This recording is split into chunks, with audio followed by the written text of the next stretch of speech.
the 5 most disturbing intimate rituals that would shame even feudal kings. Get ready to uncover secrets so dark that they have never been taught in castles. Sign up before these facts are gone forever. For centuries, feudal castles concealed practices that never appeared in the official chronicles. Long before kings and lords raised their coats of arms, there was a silent pact between nobility and fear. Today, I will reveal 5 forbidden rituals, so disturbing that they would make even the cruelest of monarchs tremble at their past. These ceremonies were not just superstition. They were tools of power, intimidation, and control. In rare archives from Burgundy, writings dated between 1150 and 1190 mention clandestine confraternities formed by knights sworn to occult codes. In the Germanic kingdoms, manuscripts found in burnt abbeys report symbols that not even the chroniclers dared to translate. But they all point to the same truth. Behind the gleam of royal gold, there was an abyss of practices so shameful that they could destroy entire bloodlines. And it is into this abyss that we will now enter, guided only by the dim light of history and the courage to face what has always been hidden from us. The first forbidden ritual was known as Crimson Silence. Originating in the courts of Aquitaine around 1173, it consisted of a nocturnal ceremony held just when a war was about to break out. Kings and barons believed that by keeping this ritual alive, they would ensure the allegiance of their most feared vassals. However, in order to participate, each knight had to carry a deadly secret something that could destroy him forever. The ceremony took place in underground chambers, where torches dyed with red dyes created the illusion of blood on the walls. For hours, warriors declared oaths on objects that represented their greatest fears. But the most disturbing thing was the ending. Everything that was confessed there could never be said again. Anyone who broke the vote mysteriously disappeared in less than a week. Documents from 1211 mention 6 nobles found voiceless and with no signs of struggle, as if the pact itself had taken its toll. The ritual generated so much tension that kings avoided mentioning it, even in their diaries. The second forbidden ritual was so feared that few dared even to register its name. Cold, the Feast of Shadows. It happened only when a new lord took over a conquered castle. It was the ceremony used to demonstrate absolute authority and was seen as an affront to the church itself. In the main hall, the windows were boarded up to keep out light. The table was set not with food, but with symbols of war, broken swords, crumpled helmets, banners torn from the enemy. The new master was to walk alone throughout the hall, touching each object as a sign that he had taken on the burden and horror left by his predecessors. In 1287, in Navarre, a manuscript describes a nobleman who fainted before completing the ritual, claiming to feel the presence of those who had fallen. The shadow feast was so terrifying that it became taboo among feudal families, and its mention was forbidden in official ceremonies. Still, many believed that, without it, no castle was truly protected. The third ritual, known as the Iron Vigil, was intended for future knights. While the passage to the cavalry is often portrayed as an honorable ceremony, the reality was far more cruel. Before receiving the sword, the young man had to endure an entire night in extremely heavy armor, with no water, no food, and no rest. This rite, first documented in 1104 in Norman chronicles, was intended to test not only physical endurance, but mental capacity. Many fainted before dawn. Some never woke up. The armor worn was purposely uncomfortable, with misaligned pieces that pressed down on the shoulders and neck. A record of the Order of Calatrava reports that in 1232, 3 young men died crushed by the weight, but their names were removed from the documents. To the Order's masters, the Iron Watch revealed who was worthy to servant, who was unprepared for the brutal world of medieval warfare. For the young people, however, it was the most terrifying moment of their lives.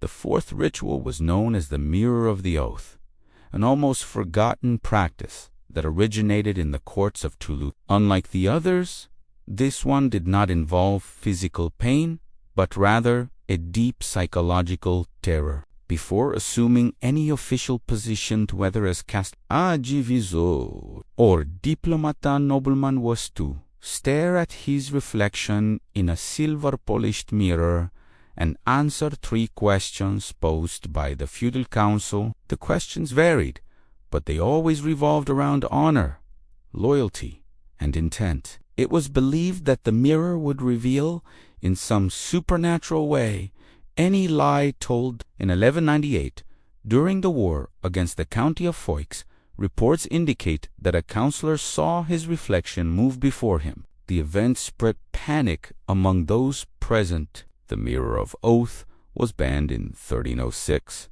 after several accusations of manipulation and blackmail, but its legacy has remained one of the most disturbing rituals related to feudal power. The fifth and last forbidden ritual was perhaps the most feared among kings: the silence of the throne. This ancestral rites required the new monarch to spend the first night of reign completely alone in the throne room. No guards, no servants, no light. The belief was that in this absolute darkness, the spirits of previous kings would judge the successor.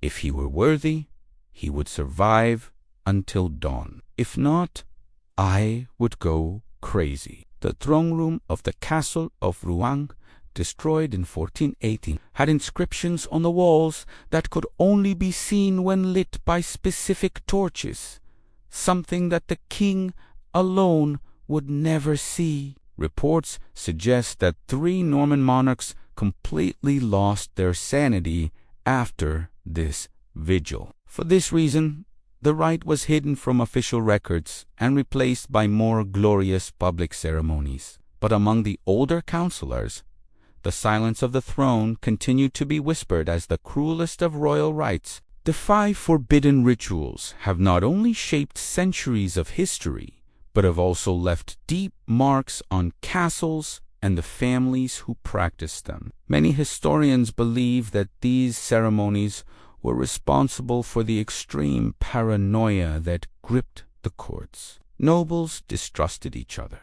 Alliances were seen as shadows, and even marriages became survival agreements. The psychological impact was devastating. Manuscripts from the 13th century showed that nobles subjected to the Crimson Silence had recurring nightmares about voices they did not recognize. Those who braved the banquet of shadows avoided closed halls for years, and young men who escaped alive from the Iron Watch carried physical and emotional scars. Despite this, no one dared to openly contest the rituals. The culture of fear was so strong that to challenge a rite meant to challenge the entire feudal structure, something that could cost oneself land, titles, honor, and even one's life.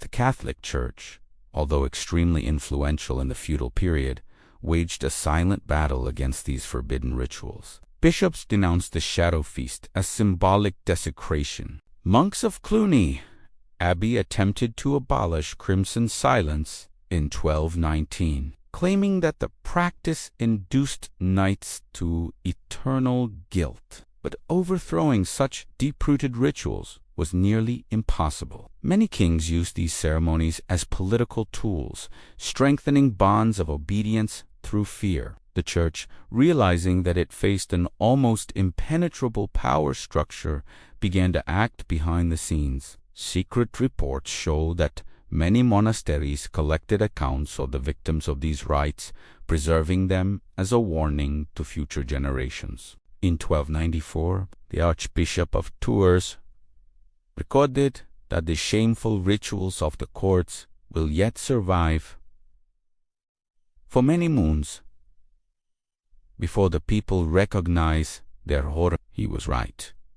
It would take centuries for for these rites to be officially extinguished. The extinction of forbidden rituals occurred gradually and silently, driven by wars, plagues, and cultural changes. After the Black Death in 1348, many castles lost their lineages, and with them the secret knowledge of rituals. The rise of more centralized kings, especially in France and England, made old customs unnecessary. Church vigilance increased, and Overchini, mentioning practices such as silence from the throne, became grounds for severe punishment. In 1422, the Royal Council of Paris declared that any ritual that was not in line with canon law would be considered heresy. Thus, one by one, the rites disappeared. Today, only fragments of these stories remain, but each fragment points to the same legacy.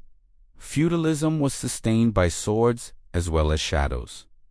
And so we come to the end of this journey through the forbidden rituals that haunted the feudal nobility. By understanding these practices, we realize that medieval power was not just a matter of armies, lands, or titles. It was also a psychological theater, a stage of fear carefully constructed by the elites to maintain absolute control over every soul. The rituals revealed, here hidden, shameful, and deeply disturbing shaped decisions that changed the fate of entire kingdoms. They strengthened alliances, destroyed families, and created legends that still echo in forgotten ruins. When we look at castles today, we admire their grandeur, but we ignore the secrets that their silent stones carry. Maybe it's better that way, because some medieval truths were hidden not to protect kings, but to protect ourselves. And now that you know these shadows, the question remains: are you prepared to listen to what else has been hidden by history? If you want to explore more dark secrets of feudalism, sign up and follow our next reveal.